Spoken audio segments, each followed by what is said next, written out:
for the first time on these matters. These are matters for which over 80% of Ugandans are either novices at law or have failed to understand.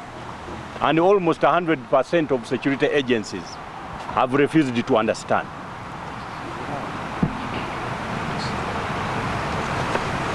There is a difference between Rwandans and Banyarwanda. Rwandans belong to Rwanda. Banyarwanda is one of the indigenous communities here in Uganda. So what does the Constitution say?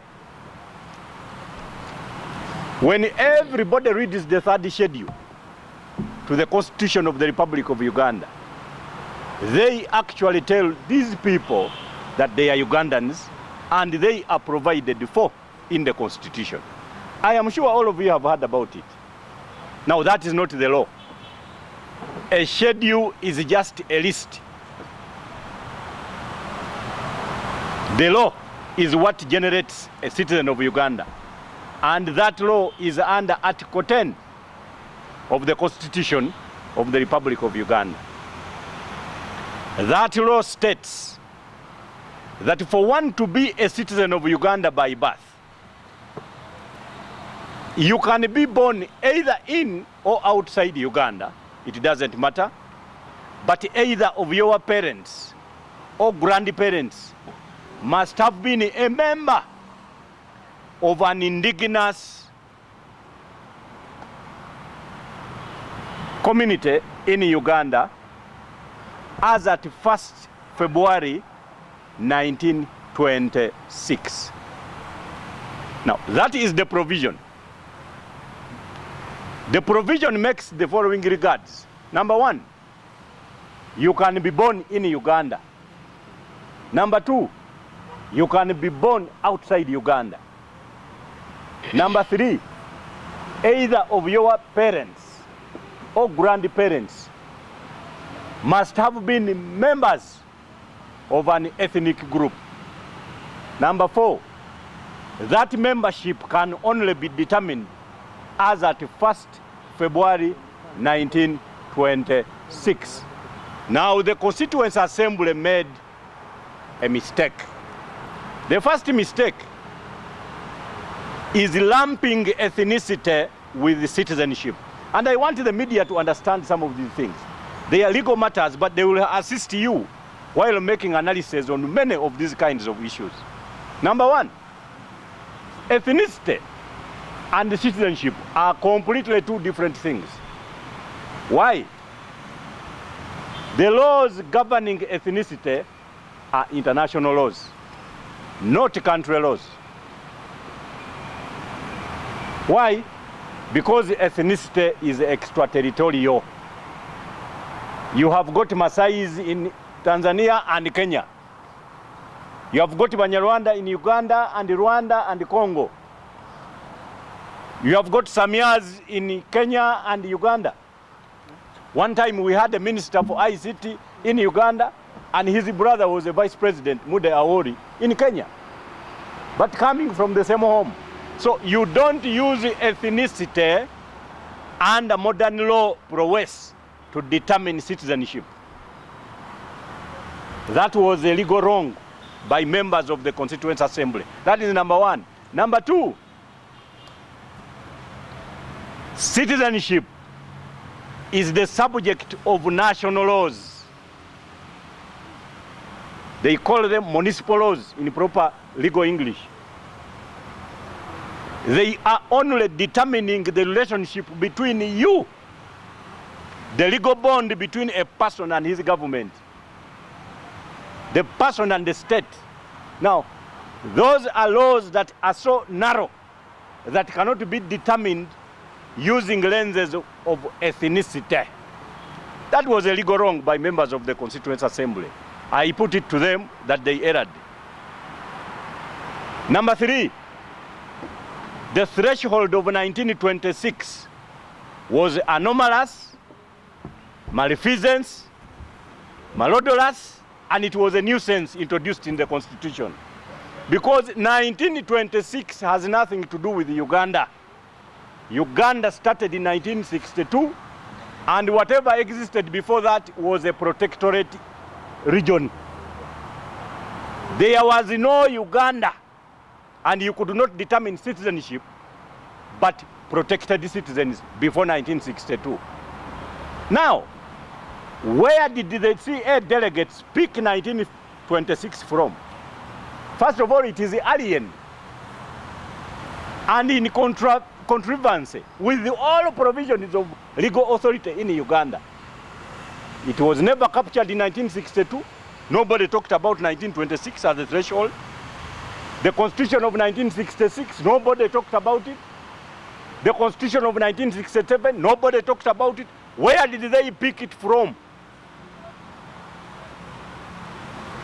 At the subconscious level of some of the framers of the Constitution, they had some jostling for, you know, the President of the Republic of Uganda gave 2 directives to the Constituent Assembly.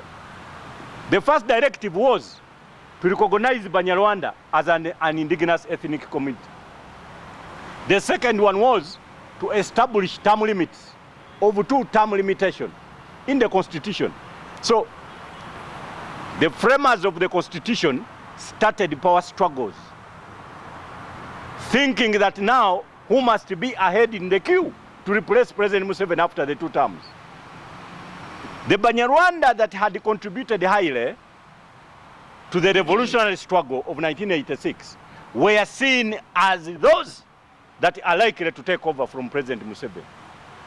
So they designed a mechanism by Chikenale that introduced 1926, well knowing that immigration and migration of Banyarwanda started and ended by 1959. So most of them, accordingly, would have been kicked out. And the CA delegates that were Banyarwanda did not see that. So it was a target culminated and calculated to otherwise estrange these Banyarwanda from citizenship of Uganda in order to take care of their own interests in terms of the queue to taking power. Now that anomaly has generated a very serious legal wrong. Banyarwanda cannot obtain passports. They do not have citizenship rights. National identification is always picked from them as and when the officers would prefer. There is a lot of havoc now that has been visited on the Banyarwanda, and the interpretation of 1926 only gives credence to the geographical Banyarwanda that are located in the districts of Mpororo, Ntungamo, Kisoro, those whose lands were carved out of the former Rwanda kingdom. The rest of these people from Buganda and all the other regions are not citizens of Uganda by birth. Now, there has been a wealth of jurisprudence on this. I have even had some lawyers suggesting that they would run to Constitutional Court. Now let me teach them that Constitutional Court is for citizens. Once you are declared a non-citizen, then you have no claims before the Constitutional Court. But I can also tell you that they are not alone. If you can look at the authority of ANUDO versus the Republic of Tanzania, that is a matter before the African Court on Human and People's Rights. That was decided. ANUDO was a Tanzanian, born in Tanzania. He had a Tanzanian passport and a Tanzanian national identification. But when he was registering for marriage, because I can tell you that these people are not even eligible to execute marriage vows that will be understood and properly considered under the laws of Uganda.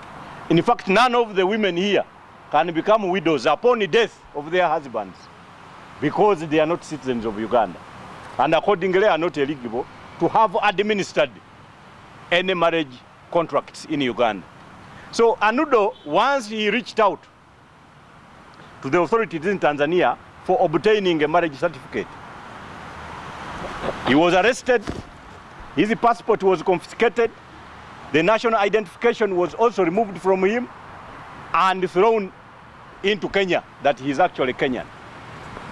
On arrival into Kenya, he was quickly arrested by Kenyan officials for being an illegal immigrant, imprisoned, and now deposited not in Tanzania, but in what we call no man's land. Now, this is where they are going if this is not handled.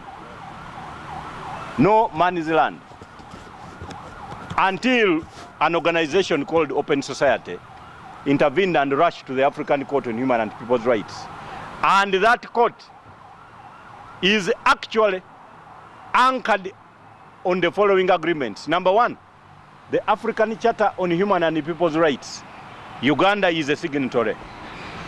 The court is established by a protocol on the African Court on Human and People's Rights. I know I am boring you with the law, but this is where it is the faucet origo of the whole problem. It is the origin of this whole problem. And anybody that seeks to tell you cheaply about what it is majorly telling you that he has got substantial ignorance about the matter. I have seen a lot of people that actually are ignorant about this, but louder about it. And I can tell you that that means they are always wrong in their loud manner. So what happened